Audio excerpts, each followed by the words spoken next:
Of course, it is also an aspect and a skill that you learn over time, how to manage the complexity of very large organizations, right? So it's super important to have that. But leadership to me is something different. Leadership to me is more an attitude. And I think you can show leadership skills even early in your career. Because leadership has a lot to do with, are you able to integrate people? Are you able to build trust? Are you able to inspire people so that they follow you, not because you're on top of their hierarchically and not because you decide on their bonuses, but simply because they trust you, they get inspired by you, they really also believe in the kind of vision or the message that you deliver. It has a lot to do with empathy. It has a lot to do with your personality, and also that you, during your career, not only develop your skills in the job, but that you also ideally develop your personality. Welcome to How I Made It in Marketing from Marketing Sherpa. We scour pitches from hundreds of creative leaders and uncover specific examples, not just trending ideas or buzzword-laden schmaltz, real-world examples to help you transform yourself as a marketer. Now, here's your host, the Senior Director of Content and Marketing at Marketing Sherpa, Daniel Burstein, to tell you about today's guest. I like to call it blandvertising. I'm sure you've read it and heard it before. There are words, lots of them. They fill a space in an ad, on a landing page, in a press release, maybe even in a keynote presentation. You've seen these words before if you're in the target audience. Words like scalable, leading, agile, enterprise grade, full service, data-driven, cross-platform, seamless. They seem to say something, but you're left walking away, not really understanding and certainly not believing anything at all. I feel like my career is a battle against blandvertising, which is why I loved this lesson in a recent podcast guest application. Marketing goes beyond buzzwords. Perhaps I have found a fellow traveler on the journey. So here to share the story behind that lesson, along with many more lesson-filled stories, is Marco Mueller, the CMO of AVEVA. Thanks for joining us, Marco. Thanks for having me, Daniel. Great to be here. So just taking a quick look through your illustrious career, just cherry picking a bit here. We got you were a management consultant at Accenture. You've been a senior vice president and head of global field marketing at SAP, senior vice president of global demand marketing for ServiceNow. And for the past year, you've been the chief marketing officer of AVEVA. AVEVA was a public company until it was acquired by Schneider Electric last year. Schneider Electric is a public company and reported 36 billion euros in revenue in 2023. And Marco has had up to 800 people reporting to him. But right now, his team is 250, and he says it is the most exciting job in his career. They've all been exciting, but this was the most exciting. So I can't wait to unpack that entire career. But let me first ask you, Marco, what is your day like as CMO? That's a good question. It's honestly, it changes every week. But what I really try to do is I try to be out there as much as I can. I try to be out there as much as I can with customers. I try to be a lot in the field with our sales colleagues and, of course, with our teams across the globe. So I travel a lot. I'm on the road, not every week, but I would say 3 out of 4 weeks a month I'm on the road. And I really try to stay very connected with our business. So I'm not much. I try to be as little as possible in just office spaces where we're just all together in our bubble. I really try to be out there and have the feeling that I really understand what we're doing every day. I think that's very important for marketers to really be at the pulse of the business.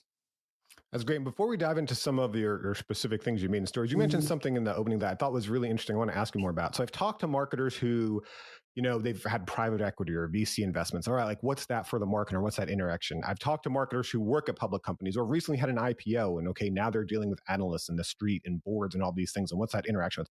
But you have a really unique setup there with AVEVA and Schneider Electric. I wonder if you could tell us about it and what that means for your day as a marketer. Yeah, we're wholly owned by Schneider, so we're part of the Schneider universe, but we're also an independent company, and we're kind of the leading company for Schneider software strategy, because Schneider is a fantastic partner for us, right? It's a giant company that gives us a lot of additional opportunities. But on the other side, it's also for my daily business, Schneider is one of the many partners that I work with. Nice. Well, let's take a look at some of the lessons you've learned from your career. First, you say leadership is everywhere. How did you learn this lesson, and what does that mean, everywhere? What I mean with that is that it's really not depending on your hierarchical position, right? A lot of people, when they hear the term leadership, they connect it with hierarchy positions, right? So the higher you up in the hierarchy, the better leader you are. And the more people that report to you, or the bigger your budgets are, the bigger is the leadership role. And my experience in my career is that is not true. The hierarchical position is management. And of course, it gives you a lot of responsibility if you run larger teams. And of course, it is also an aspect and a skill that you learn over time, how to manage the complexity of very large organizations, right? So it's super important to have that. But leadership to me is something different. Leadership to me is more an attitude. And I think you can show leadership skills even early in your career. Because leadership has a lot to do with, are you able to integrate people? Are you able to build trust? Are you able to inspire people so that they follow you, not because you're on top of their hierarchically and not because you decide on their bonuses, but simply because they trust you, they get inspired by you. They really also believe in the kind of vision or the message that you deliver. It has a lot to do with empathy. It has a lot to do with your personality, and also that you, during your career, not only develop your skills in the job, but that you also ideally develop your personality. And that to me are the kind of core components for great leaders. And in my career, I always got inspired, and I'm still getting a lot inspired by exactly these people, where I see people that I just look at and watch them and listen to them and think, wow, that is just amazing. That's inspiring. That is really something that I want to be involved with. Yeah, I love that lesson. And I think, management, you can learn that in an MBA program maybe, and we call it the hard skills, right? But you're talking about those soft skills, and different people, I think, innately were born with them and we're not born with them. And many of them still want to be, high-level leaders in an organization. So can you think of a specific example of how with a team you showed that empathy or you built that trust to actually be a leader? So for example, when I interviewed Jake Watts, Vice President of Marketing at PDI, one of his lessons was leadership happens outside the boardroom, why empathy is the greatest hidden competitive advantage in an organization. And he told me he learned from Kane Monson, someone he learned from, and he told the story of how Monson reacted to the death of the son of one of his team members, and how the leadership, that's something outside of, reporting numbers to the street, right? Or management or all these things. But that really helped, build the team like that crisis and seeing that leadership from him. So I wonder, Marco, do you have an example of how, I love how you mentioned not just management, how you've taken on a leadership mantle with a team and built that trust with them and showed that empathy with them? Yeah, I think one of the biggest experiences in my career was when I took over my first really bigger management job. When I took over Russia together with 11 other countries in the former Soviet Union area for SAP as a marketing leader. And I was sent there because they wanted somebody from outside to build up a kind of an infrastructure that they didn't have. And so I came to Russia in 2012, and I have never been there before. So the first time that I entered the country was for this job. And I didn't speak the language. I couldn't even read the Cyrillic alphabet. So I couldn't even read the street names in Moscow. At that time, they didn't have that many English street signs. And I came there as a complete stranger, literally. And even though it's just a 2-hour flight from Vienna, I'm Austrian, so it is geographically really close. But I grew up in the Cold War, and I grew up as Generation X. So when I was a teenager, Russia was far away because it was the Soviet Union, and it was a place average people didn't travel to. And so I had very, very little knowledge about the real Russian circumstances and how life is there and the business culture and anything. And so the truth is, I was completely dependent in the first time on other people. Right? They could have done a lot of things to me. My own team could have just, I don't know, let me run into all the mistakes that you can make. And so I realized that pretty fast, and I wasn't that experienced in managing teams. And so when I came there, I realized, oh, wow, what have you done? you should have maybe thought twice before you offered you, because I was so excited. The job was fantastic. It was a super fast growing market in those years. It actually became over time the third largest market for SAP in those years. It was just an amazing opportunity. And so I just took it without thinking much. And then when I arrived there, after like 2 or 3 weeks, I thought, wow, so how I'm going to do this now? I really was a little bit like clueless how I'm going to manage that, because I realized I really don't know anything about this country. And then what I decided to do is I really just decided to not fake anything, but just be with my team and like just be very open about the fact that I think I can share with them a lot of skills that I have, and I can connect them a lot with a lot of things outside of Russia. And I think I can help them a lot to gain a lot of visibility also within the larger SAP network. And then also, like establish things in Russia that we believe are super impactful for the business, but that I really need their help, and that I really rely on them, and that I give them all the trust in the world. And I openly communicated that, and I simply decided I spent a lot of time with them. I talked one-on-ones every day with most of my team members. We had tons of meetings. I tried to build immediate relationship with all the sales leaders, etc. But I just showed up as myself, and I didn't pretend to be a hero that knows everything and comes from the great Western world and can just teach them how to do it. And it worked out super well. It was maybe one of the most exciting times in my life. It was definitely one of the most career-defining times in my life, because I think I had a learning curve that was immense. I was there nearly 3 years, and my memories are just fantastic. I had a fantastic time. And the relationship with the team, and not only with my team, but with the overall team there, it was close like family. It was really fantastic. Wow, that's amazing too, because you also got to think, what were they thinking in their heads? Who's this guy coming over from Austria? What's he going to do to us? And the fact that you were able to come in humbly, that's awesome. Yeah. All right, let's talk about this next lesson. I love it. I mentioned in the opening, marketing goes beyond buzzwords. I love it because we've all heard the buzzwords, right? But so we're at Marketing Sherpa, we get pitched articles and case studies all the time. We get pitched, podcast guests like here all the time. And some of them, it just breaks down to, it's like buzzword, noun, verb, brand name, buzzword, product name, buzzword. It doesn't actually communicate anything. It's just using, okay, here are the trending buzzwords. Let's throw that in. Even if it doesn't have anything to do with it, right? Scalable. Let's just throw that on there, right? What the heck does it even mean? They never really get into those specifics. So what do you mean by this? Marketing goes beyond buzzwords, and how have you fought buzzwords in your career? It goes beyond buzzwords because I honestly think we live in a world of complete over communication, and one thing that we have, that everybody in our daily life, we have way too much, is information and data and stuff that is like we're completely, it's like an avalanche that comes on you day by day. And so I think that the biggest art in marketing is to really find that super smart balance of talking about in our business, which is a B2B business, like we really need to understand what really matters to our customers and to our future customers, and how do they talk, and what's really important for them.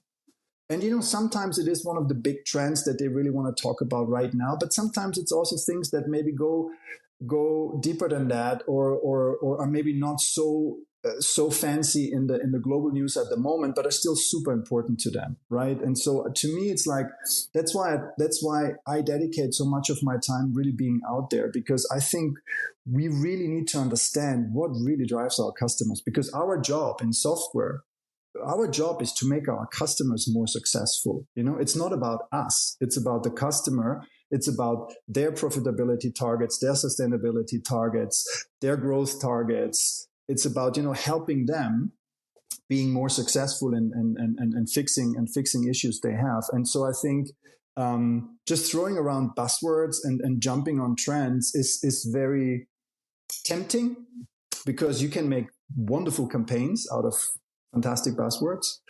But I think there should be more to marketing than this. And the other aspect of that I combine with this also internally within the organization, this is my 24th year in the job. And I have seen, honestly, in all these 24 years, I've only seen two core models of marketing in the tech world. One is marketing is a pure service organization, and it's kind of an agency model. So you have marketing to have events, to have a brand, to have campaigns, to have things that are mostly focused on the execution part. And that's super important. Of course, that's a big part of the marketing job. But the other positioning of marketing that I massively believe in, and that is not so common, is that marketing is really seen and positioned and has earned a seat on the table to really be a part of the strategic mindset of the company, and one of the teams that really sits on the table to make the decisions on, hey, how do we develop our company? How do we grow our company? What is our, how do we really understand our customers in our market? Where do we go in the future, etc. This really strategic partner on both sides, to the sales side and the business sides in the company, but also to the product and the development side. And that, I think, is a huge opportunity for marketing. And it's a huge opportunity for companies to position marketing for that and to use marketing for that. Because marketing, if you think about an org chart of a company, marketing to me sits exactly in the center of the company. Because if we do our job right, we work with all the other parts of the organization all the time. We need to have marketing people that really understand product, that work super close with the product team. We need to have people that are super massively integrated and have ideally a joint go-to-market with the sales side. I need people that really understand data inside out and really are massively supporting the company with insights, not only of existing customers, but especially also for the future target markets, and so on and so on. And, to really make use of all these aspects and facets of marketing, if you do that, and if a company is willing to do that and willing to invest in that, I think marketing can be a massively powerful ally within the company that goes way beyond the classic, it's about brand and it's about digital campaigns and it's about the classic things that everybody connects with marketing. Again, those are also super important, and you need to have execution excellence, of course. But I think there's much more behind that. Yeah, let's talk about that seat at the table, okay? Do you have any specific examples of how you've put the customer first or helped an organization put the customer first with that seat at the table? Because, I think marketing's role in an organization, at least one of the roles, is to be an advocate for the customer. And we're not going to be, I don't know who's going to be, right? And I loved how you said, when I said how you spend your day, you're out there visiting customers. When I've written before about the levels of marketing maturity, to me, the highest level of marketing maturity is customer first marketing, right? At the base, it's things like incentives, right? Let's bribe them to buy something. We don't know what to do. Or my gosh, cold email, spam, cold calling, telemarketing. I don't know what to do. I'm just going to email and call as many people as I can as possible. And hopefully they'll sign up for this. And so I like when you say about marketing's role there, because to your point, I've seen sometimes these beautiful flow charts of how everything's going to run and stuff. But I'm like, what is the heart of the campaign? How does this benefit the customer? How does this put the customer first? And I think that is ultimately the highest level of marketing maturity. But it is hard because there's often a trade-off. There are the easy calls on either way, right? But then there's those jump balls. It's a trade-off where the company wants or needs something in the short term, whether that's leads or whether that's, they got to look good to the street this quarter, whatever it is. And sometimes that comes at the expense of the customer. So it's hard to do the right thing for the customer, even though that builds the sustainable long-term growth of the company. So in your experience, Marco, having that seat at the table, being in those rooms, being in those boardrooms, you don't have to name names, but do you have any examples of like how you were able to advocate and put the customer first? And maybe it was a difficult situation for the business to do that? Well, maybe let me give you examples of real, very established marketing tactics where I think you can use them massively to do that. If you think about account-based marketing, right? The core focus in most companies of account-based marketing is you say, I have these platinum customers, or I have these top list of strategic customers, however you want to call them. And I want to focus on them because, this is the core of our business. There's a lot of up and cross sell there, and we need to build out this relationship and we need to stay relevant for them, etc. Now you can do that in a way that you simply have this internal mindset, and you sit together and you think, okay, how much growth do we want with these customers, and how much, what are the core areas that we could do more business with, etc. And you develop together with the sales team. You develop these kind of strategic plans and try to market them to the customers. But what you can also do is that you really partner with those customers.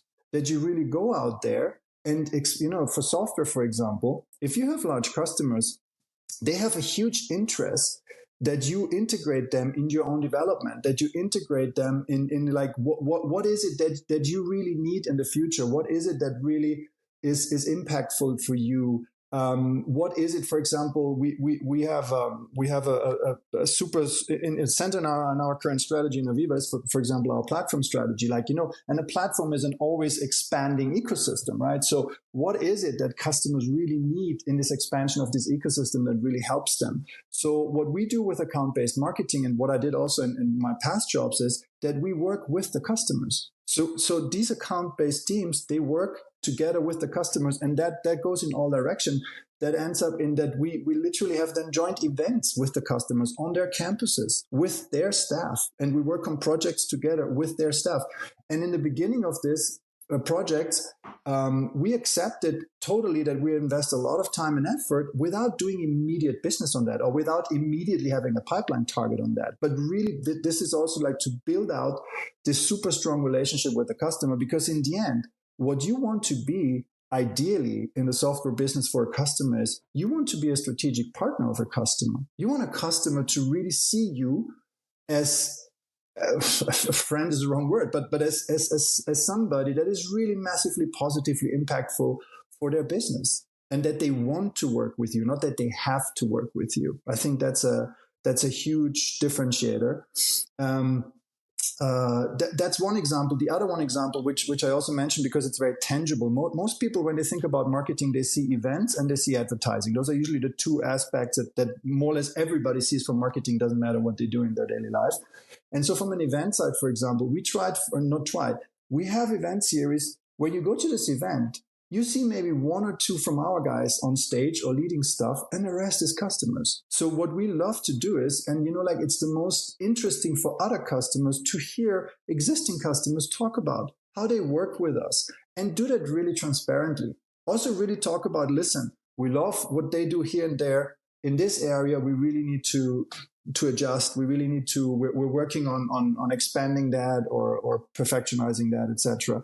So honestly, that's to me, building trust internally and externally is to me a very similar thing. You have to be authentic. You have to really show that you really care and that you really are here for the success. Internally, you as a leader, you need to show to your team that that a big part of your job is to make them successful and give them an environment where they can be at their best. And I think on the customer side, it's the same. If a customer realizes and feels and sees that you are really there for them and not only for your own profits, this is not just a nice to have and the morally right thing to do. I think this is the biggest business opportunity you have, because these relationships, then they're really strategic and they go really deep and they go really for long. Yeah. And you mentioned trust is earned, not given. Those are good examples of that. Like, how else have you learned this in your career? That trust is earned. Well, that you have to, it's not, I remember that when I started my career, coming back to that I think we're both Generation X, right? Yes. And in Generation X, when you were at university in the 90s, I was in business school. So in business school, and I started mostly in Europe, but I also had a scholarship in the US. And that was, of course, super exciting because it wasn't that common in those years. Like having a scholarship from Austria in the US in the 90s was a big deal. And so I remember that when I was in business school in the US, it was all about what is the, like, it was the times of Wall Street was a big movie, and like this just do it, and everything was growing, and the 90s were a huge hype in the Western world, right? The whole decade was just about growth and everything getting better and everything getting bigger.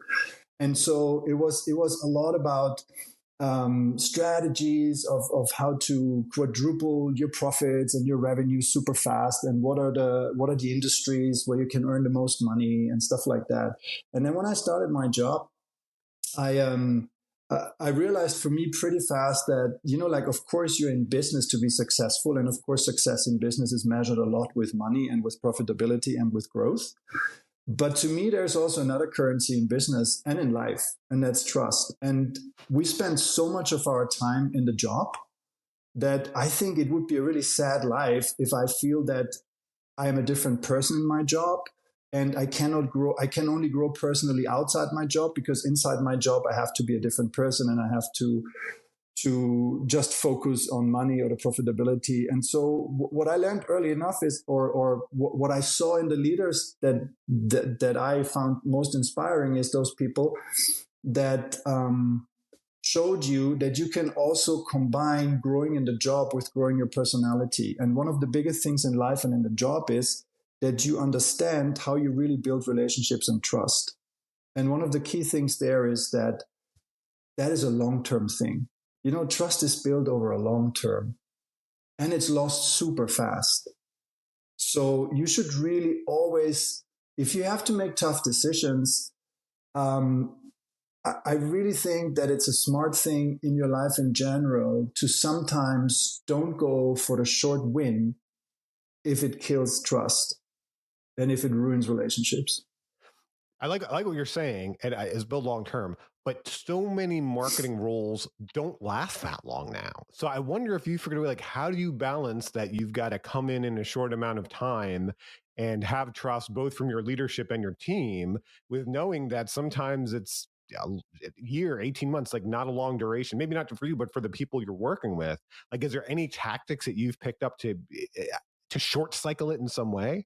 Because I love what you're saying. And I feel this way too. I've always felt like, you know, it's not like this work-life balance thing. And it's just a weird word because like work is part of life. Like I am living now, and these decisions I make, I am living now during them. And so I'm fortunate in this sense. I've been here 15 years. So I've worked with a team for a long time there. And you kind of can, there's like shortcuts to knowing and trusting each other, like you talk about when you go to things. But when I talk to other marketers, some of them get in, and I mentioned some of these tactics earlier that frustrate the heck out of me, like cold emailing, which is spamming people, or cold calling. You know, if someone doesn't want that call, that's telemarketing. And if you're going to golden rule it, like, yes, that's what you're thinking of your one call. I can't get calls all day from people. I need to work. I can't get all this spam or it's not going to work out. But they feel like they have to do that to get results. And again, because they may feel like they have that, for lack of a better word, gun to their head. I got to show results in a month or 3 months or whatever, or I'm out of here. So I'll do whatever it takes. So again, with that short tenure, sometimes we have in these roles, and to your point, it takes human nature. The human nature of it is it takes a long time to build trust. How do you balance that? And in the short term, make what can be painful and difficult decisions to turn away short-term results at the expense of a customer, when you might only have a few months or a year or 18-month tenure with that group you're working with? That's a good question. And of course, one thing to make a career is that you also have to survive in the job, right? Of course, you have to deliver, right? I mean, it's not like everything I said only works if you also deliver. Like, you always have to deliver, right? And there's no excuses to say, oh, but I was such a trust building guy. I just didn't deliver the number. So of course you have to deliver. However, even if you have a job, maybe that is for whatever reason only a year or so, over time, you know what? I run into the same people in the software industry over and over again. And so this is not an isolated world where you go from one company or from one job to the other, and this is a completely new world, right? Like, in your career, you will meet the same people in your industry many times. You will meet maybe customers several times.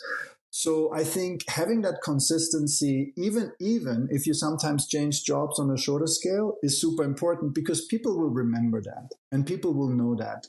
And the best thing to me is that if you change job and you run into a person that you worked with and maybe haven't seen for the last 5 years, 6 years, 7 years, and if that person comes to you and is happy to see you again, and if a customer has maybe worked with you in the past and works with you again and is happy to see you again, I think that's a pretty good thing. And so, yes, not every job is long-term, but your life is long-term and your career is long-term. Career is a marathon. And so I think over time it still pays off. The other thing is that, to me, when I think about my time in Russia, I was only there in the end nearly 3 years, a little bit less than 3 years, right? And so I had to build that initial trust within a few months, because otherwise I wouldn't have survived. I wouldn't have delivered, right? So showing being authentic and being transparent. And I know this also sounds like buzzwords and headlines because everybody says that, but if you really live that, and if you take the risk, because it also is risk, right? To show up as yourself and to show up as who you are is also a risk sometimes. But if you really do that, I think you can build trust pretty fast. The key thing is that you're not losing it immediately. That you just stay consistent with it, right? So it's not that it takes you years to build initial trust, but to really build long-term trust is, of course, a long-term thing. So be authentic and simply demonstrate and show up and show the attitude that you're really here for your employees, for your coworkers, and for your customers. And keep that as a philosophy. And I can tell you that you can see that in companies. You can see in a company culture if this company is truly a customer-focusing company or not. Because in the sum of decisions and in the mindset of the general company culture, this you cannot hide that. I know from a lot of customers that they can tell you pretty fast if you're a hit and run company, or if you're a company that's just overwhelming them with size, or if you're a company that really cares and that really has a general culture and mentality of customer centricity. That is also something that really, that this is the power of culture, that these things, when you build it out like that and when it's manifested like that, they really stay within a company and they also have a big impact on the employees that join the company. I like what you say there too, that a role might be temporary, but your career is forever. And consider that you're going to run into these same people again and again. And in a minute, we're going to talk about some lessons you learned from people I think you've worked in multiple organizations with. But first, before we get into lessons that Marco learned from people he collaborated with, I should mention that the How I Made It in Marketing podcast is underwritten by MECLabs Institute, the parent organization of Marketing Sherpa. MECLabs AI now has 14 expert assistants to help you with your marketing, along with a guided headline writing path to write a powerful headline, all trained on a patented methodology built on the results from 10,000 marketing experiments. It's totally free. You don't even have to register for now. Just go to meclabsai.com and start using it. That's MECLABSAI.com to start getting artificial intelligence working for you. All right, let's talk about those people who you worked at multiple organizations with, or you led multiple organizations you worked at. Bill McDermott, you said you learned from Bill, trust is earned in drops and lost in buckets. How'd you learn that? What does that mean? Yeah, well, it goes a bit what I just said before, that I think that's a very true sentence, because trust building never stops. To me, this is a lifelong thing, and throughout all your career and throughout all your relationships, trust building never stops. And if you disappoint customers or your employees or your colleagues massively, then you can lose trust, I don't know, within minutes or hours or within a day. And so it really goes back to what I mentioned before. To me, I do not differentiate between my private life and my job life in terms of who I am. I try to have the same kind of core values that I try to follow in my private life and my business life. And of course, they're not exactly the same. I mean, the lives, but who I am, I really try to be the same in both. And I also see my life and my career and all the relationships that I build on the way as a long-term thing. And so I try my best to not misuse trust. I was very long in SAP when Bill was the CEO, and I was in ServiceNow when Bill was the CEO. And he's obviously one of the most inspiring CEOs out there, not only in our industry, he's generally a massively inspiring personality. And he uses this phrase a lot, and he connects that with a lot of his own personal stories and customer stories and private stories, because I think it's an essential thing. So what does that mean for the marketer where the rubber meets the road? Do you have any specific examples of how this has either affected your interactions with other departments, like the product, or anything like that, to make sure that's delivering for the customer, or with your team to make sure that you're delivering the right brand promise? Because when I hear this quote, trust is earned in drops and lost in buckets, here's what I think about as a marketer, right? We're investing and spending a lot to build a brand. to build a value proposition, to put all this out there. And we need to build an accurate value proposition, right? Not just one that sounds good, but that the perceived value the customer gets is the value our company is actually delivering, right? And so we can't just work with agencies. We got to work internally too to understand that value, because if not, okay, we've got this great trust we've earned. Well, you alienate the customer once or twice, boom, that's all gone. That's all out the window, right? And I can think of so many brands now too, like, I won't mention the name, a major airline who, not airline, a major airplane maker who I'm sure has invested a lot of money in building their brand, and one door falls off an airplane and all of a sudden, you've lost all that trust. So do you have any examples, Marco, of either like how you work with other departments, like the product department, to make sure they're delivering on the brand promise, or how you work with your own team to make sure you're making the right brand promise so you don't run into this issue? You know what? Because I think the example that you just gave it's a very obvious one, and I think that happened many times, and will most probably happen many times in the future, that companies invest a lot of money in their marketing and in their brand positioning, but somehow didn't do the same thing in other areas, and then all of that money is a little bit wasted money. Maybe let me share maybe an internal example, because I think that also illustrates it really nicely. One of the core things that since a long time in my roles, even long before I was a CMO, was core of trust building for me, was with the sales side of the business, right? Because you have a lot of very classical conflicts between marketing and sales, right? That starts with demand generation, right? Like you will hear very often from marketing people, oh, the sales guys, they never pick up our leads, and somehow they don't realize the huge value we deliver, and they're ignorant or whatever. And then the salespeople would say, these marketing folks, it's all shiny and nice, and when I look at it, they don't deliver much that I really need, and it's all fluffy, and it's all and so. Like this is honestly, I've seen that in many companies. This is a very common pattern. And so what I was focused on since pretty early in my career, because I started to work very closely with sales more or less from the very much start of my career, is that I really try to build, whenever I go whenever I went into my roles, to build this trust from the very beginning, and really not only building it on a personal level, but really immediately stop doing things that are classic, that stop that trust building, and invest in the things that make it happen.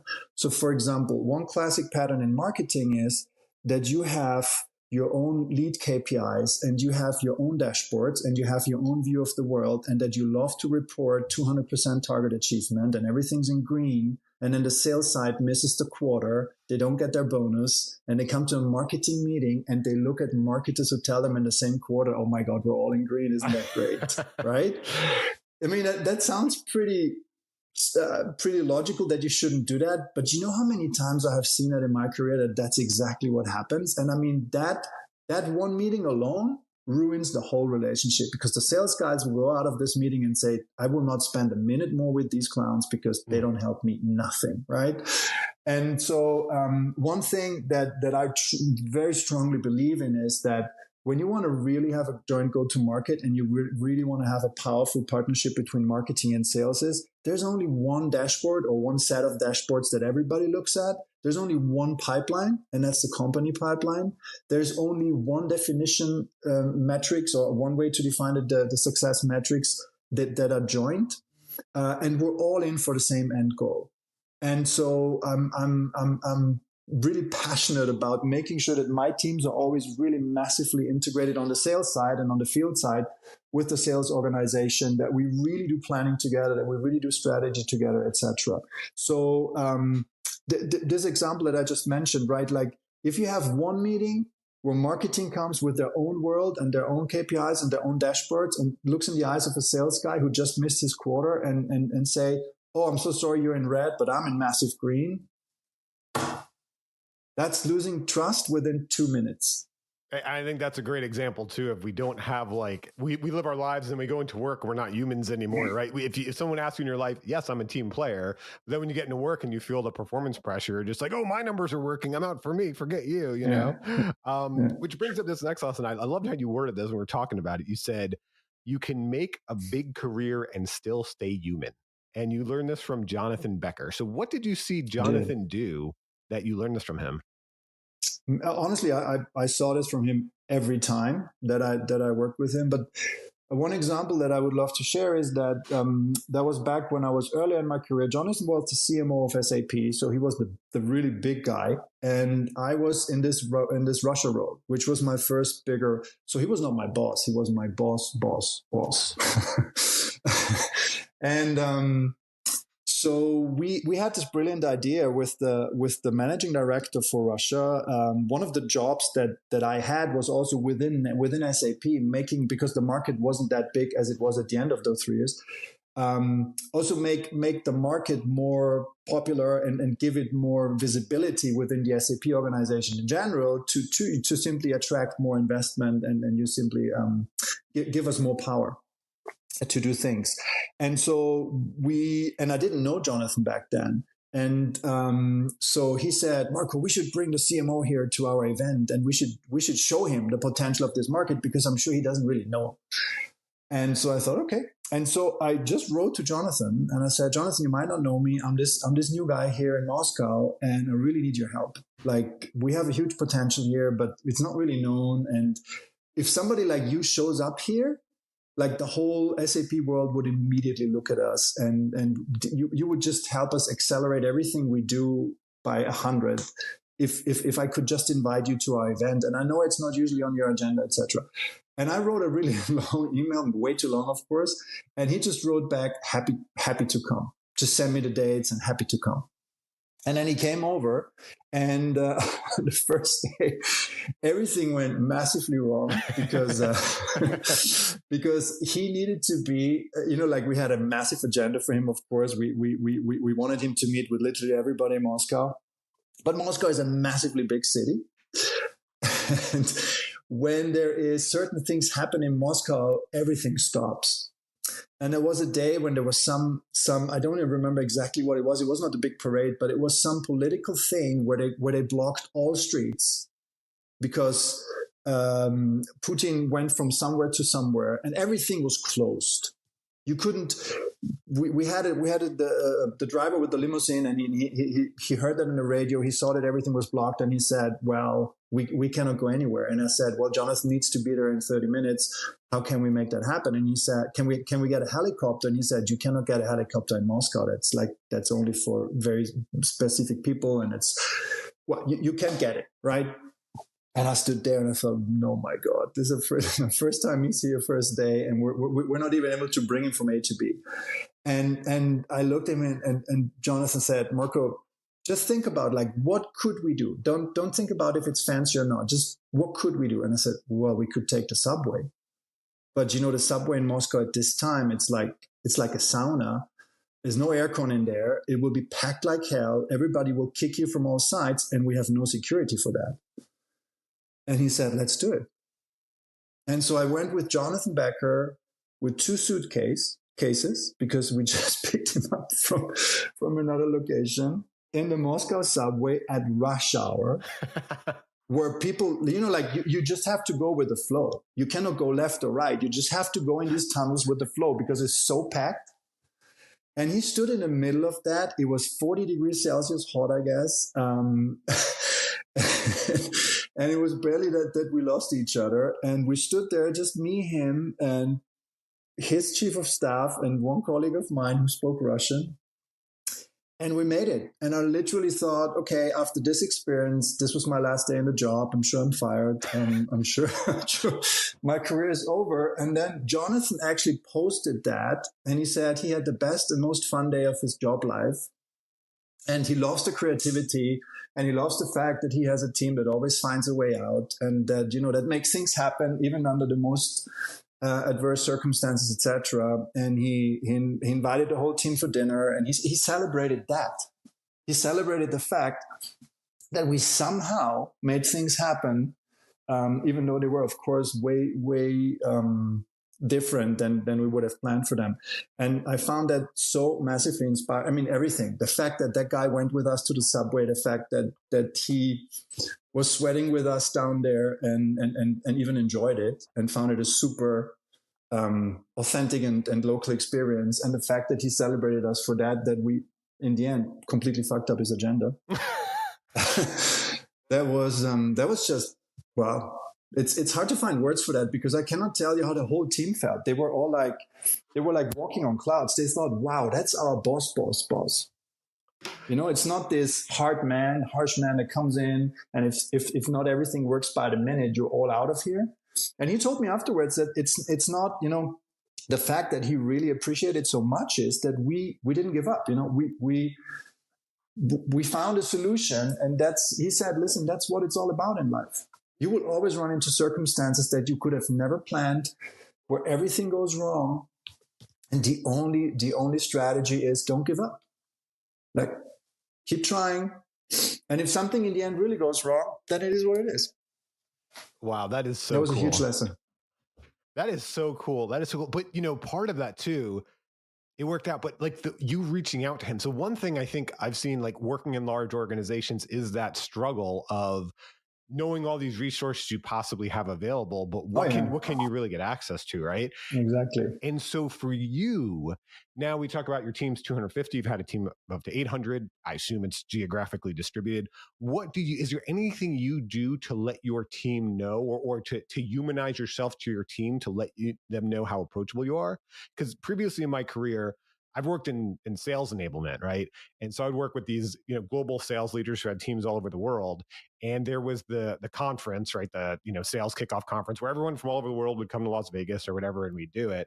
And, I was fortunate that I would get to work directly with these SVPs and directors with these reports all over the world, and knew them, and knew the humanity of them, and knew they wore cowboy boots, and that they lived on a dirt road, or whatever it was, you know what I mean? But I would forget sometimes, I would take for granted that sales rep from Raleigh, North Carolina, or from, Madrid, or from whatever, doesn't know them on that personal level, but might at some point need to call them into a deal to close that deal. And yes, they could ladder up to do that, but they don't know how that person's going to react. And so in the buffet line, sometimes I would just talk to people and ask, hey, what do you think of, so-and-so? And they would kind of give that impression. And one thing I saw was the way in which we gave that presentation, like if the presentation was just, here's a bunch of numbers and things, right?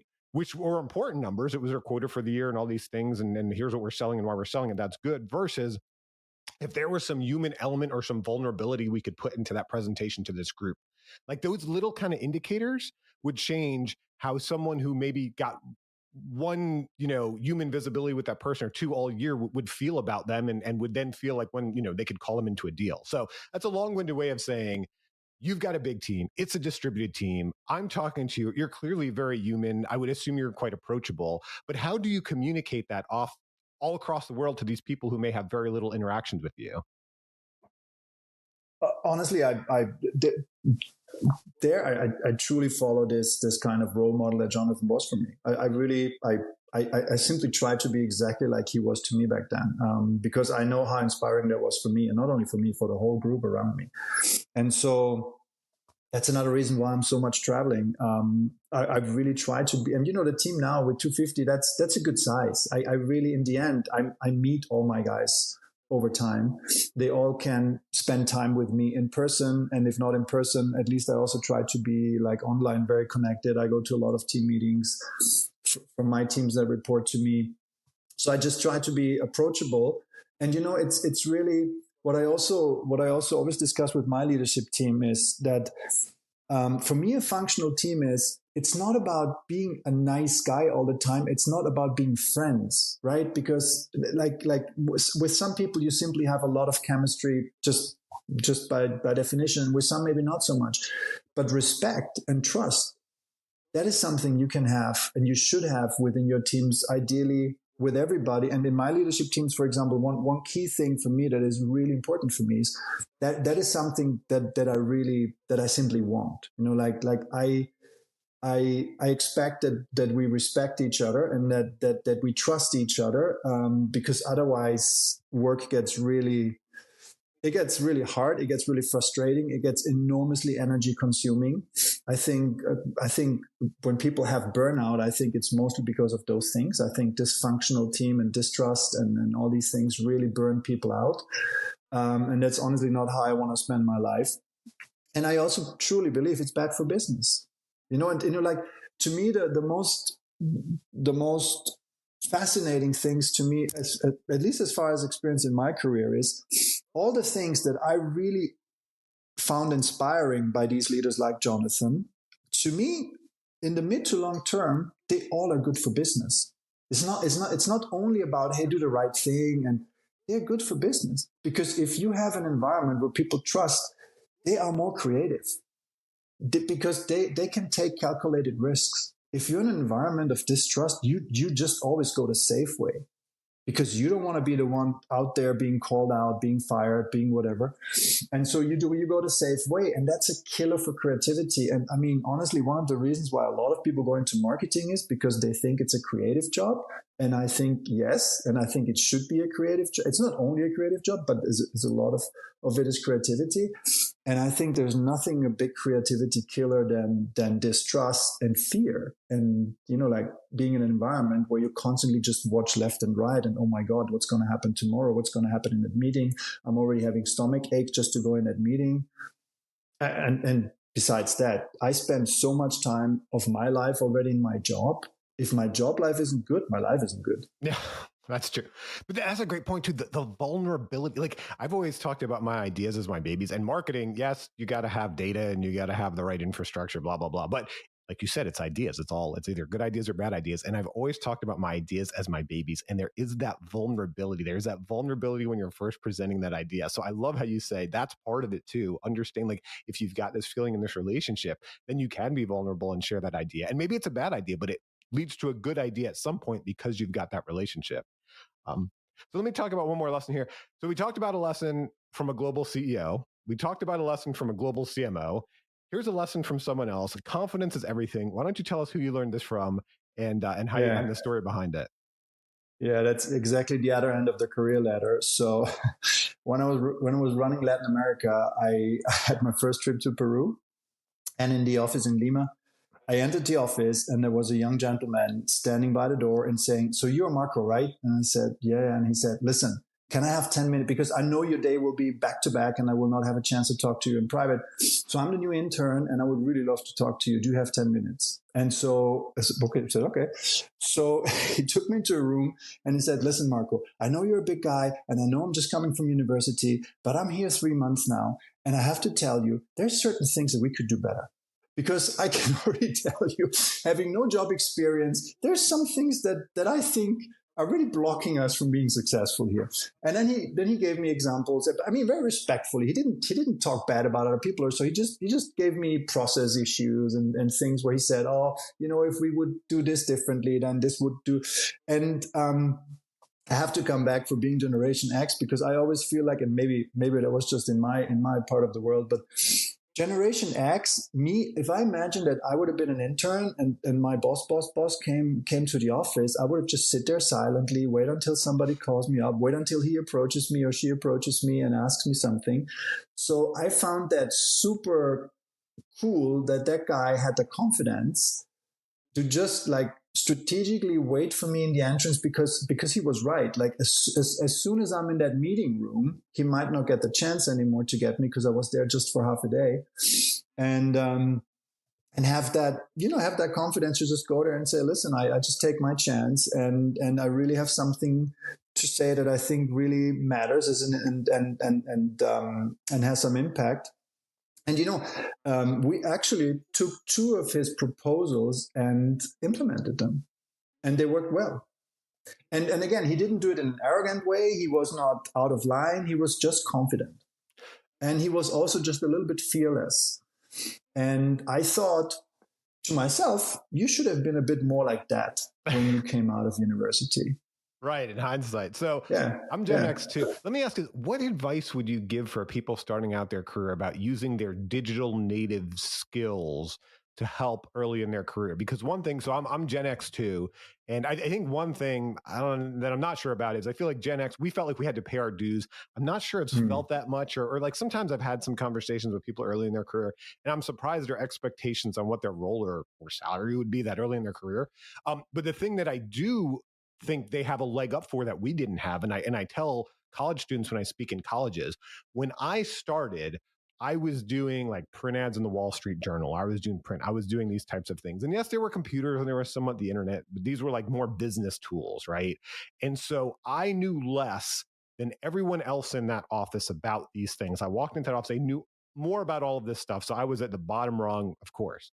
Now, when some people are coming in straight out of college, they know more about social media than I do, or mobile, or artificial intelligence, or some of these things. Like, yes, I've learned them and learned how to use them in my career, but I was not, using that term. I'm a digital tourist or whatever it's called. Not that digital native where they grew up with these social media tools, mobile, artificial intelligence, different things, and will always know them and master them and speak fluently in them that I never will. And that is a leg up that they have early in their career that I feel like we did not.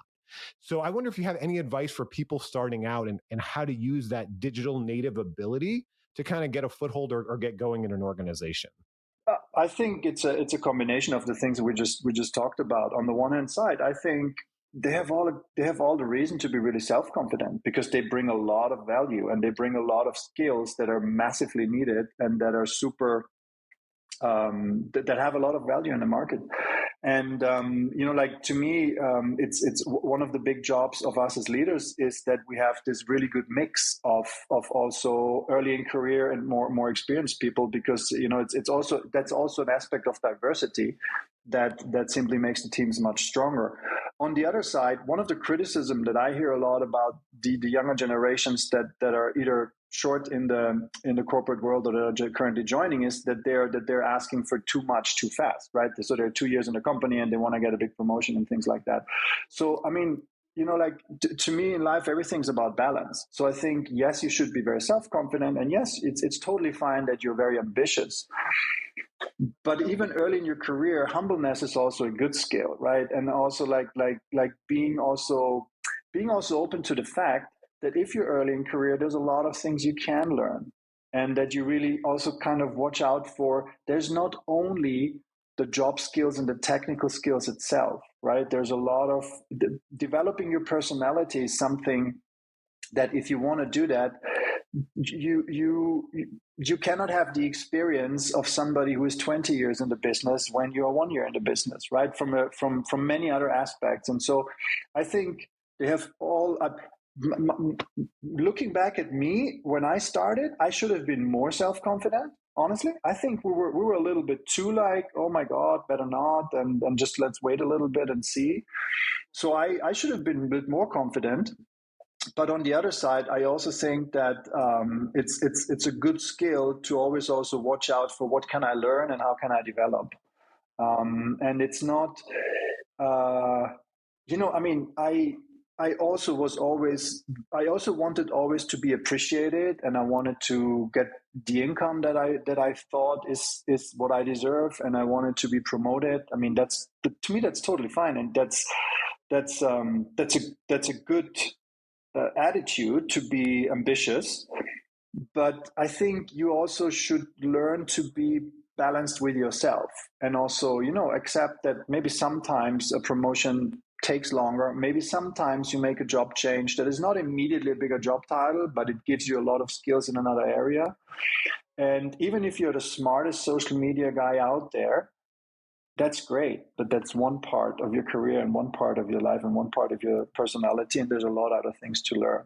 So combine big self-confidence and a healthy risk-taking attitude with humbleness and trust building and empathy and being human, and I think you're perfectly in the game.